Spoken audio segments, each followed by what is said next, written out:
मिडियानि साफ्रोमबो बाबामोननिसिम आंनि खुलुमनायखौ बावहरग्रोनाय जाबाय। ओमफ्राय नैथियाव 2025 मायथाइया बे गोदान बोसोरा जाहाथे बयनिबो थाखाय जाहाथे गोजोननायखौ होफैयो। हिंसा एना एनि नांलाय खमलाय बुलाय सुलाय गाज्रि जाथायफोरखौ फोजोबनानै जाहाथे बयनिबोसिम मानब जाथिनि थाखाय जाहाथे सान्थिखौ होफैयो। बेनि थाखाय परमगुरुनि खाथियाव आरज गाबग्रोनाय जाबाय। दा दिनै जोङो दैमालु प्राइमारि आफादा 4 जानुवारिखौ जोङो गुरुदेबनि मोनसे गिदिर जारिमिनारि गोसोखां सान हिसाबै फालिदों। दा बेयाव माखासे बाथ्रा दं। जि समावनोखि बर' हारिया अलखद समाव गोलैदोंमोन, राजखान्थियावनो जा बा रांखान्थियावनो जा बा सोलोंथायावनो जा बा समाजखान्थियावनो जा, बे मोनब्रै दिगाव जेब्ला अलखदाव गोलैदोंमोन, एखेबारे माने हारियानो सिलिंखारनि लामायाव सफैखाबायमोन। बे समाव जोंखौ बयबो मुगैदोंमोन, नेवसिदोंमोन, गादबनानै दोन्दोंमोन, सैया सैया खालामदोंमोन आरो जेनिथिंबो राहा गैयि जादोंमोन जोंनि बर' हारिया। दा बे समावनो शास्त्रनि सुलुक बायदियै जोंनि गेजेराव सासे नायल' जायल' बर' हारिखौ फोथांग्रा लामा दिन्थिग्रा सुबुं महरै बे गुरुदेब कालिचरन ब्रह्मआ अबतारि पुरुष महरै जोंनि गेजेराव नुजाथिनानै जोंनि जि खैफोद आफोद बेखौ निदान सुंफैदों। जेरै गुरुदेबखौ जोङो दिनै जोंनि ब्रह्म धोरोमनिल' अकल गुरु होनना बुंनो हाया, सारा बर' हारिनिनो सासे सैथो लामा दिन्थिगिरि। आरो बे गुरुदेबनि नाजानायावनो दिनै जोङो बर' हारिया मोनसे गेरेमसा हारि हिसाबै जोङो गावजों गाव गसंथिनो हानाय राहा लामाखौ मोननो हादों। आरो दिनै बर' हारिया मोनसे मोजां राहा लामा मोननानै दिनै सारा भारतबर्षआव बा बिश्व दरबाराव एसे माने जायगा मोननायनि राहाखौबो मोननो हादों। जेरै दाख्लै दिल्लीयावबो जोंनि नायल' जायल' प्राइम मिनिस्टारा गुरुदेबखौ गोबां बाख्नायदों। निस्सय जोंनिफ्राय मोजां खिजानि मेसेज थांदों आरो मोजां गुरुदेबनि बिहोमाखौ बे हयथ' प्राइम मिनिस्टारा मिथिनानै मोन्दों। बेनिखायनो खुथाय गुरुदेबखौ बाख्नायनो गोनां जादों।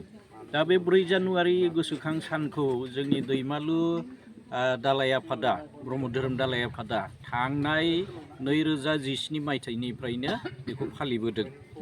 आरो बेयाव गुरुदेबा मा माने लिरनानै मेम'रेन्डाम हिसाबै ब्रिटिश गभर्नमेन्टनो साबमिट खालामदोंमोन, बेखौ जोङो फरायथिनानै आइ आफामोनखौ जोङो मिथिहोयो।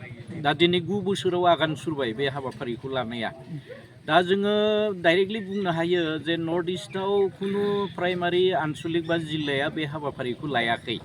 जानो हागौ सद' ब्रह्म धोरोम आफाद दङ जोंनि धोरोमखौ बेंखननानै लाखिनाय मोनसे आफाद दं। बे आफादाबो दिनै बिथोन होनानै रावखौबो माने फालिहोनो हायाखै। गतिके जों मिजिंथिदों जोंनि बे आदर्शआ, जोंनि बे हाबाफारिया निस्सय बयनिबो सायाव मोनसे गोहोम खोलैगोन, दिनैनिफ्राय गोहोम खोलैगोन होननानै आं मिजिंथिदों आरो। दा बेनिखायनो बे जाबाय बिराद गिदिर मोनसे जारिमिनारि माने मेम'रेन्डाम।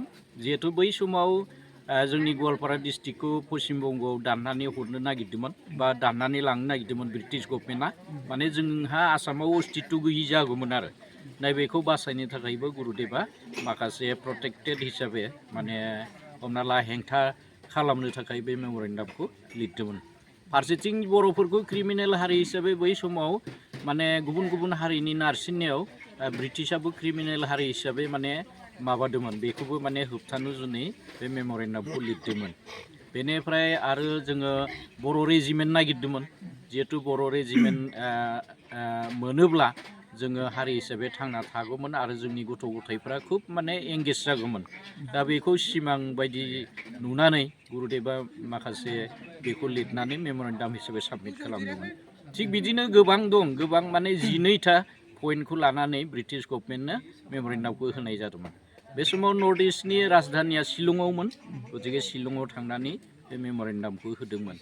मिजिंथियो बे गुरुदेबखौ गोसोखांनाय दिनैनि साना मोनसे जारिमिनारि सान आरो जोंनि बे जिथु आदर्श बियो जेरावबो गोग्लैनानै जाहाथे बिनिख्रुइ साबसिन हामसिन आरो बयबो जाहाथे खुंनो हायो, बेखौ जों मिजिंथिदों।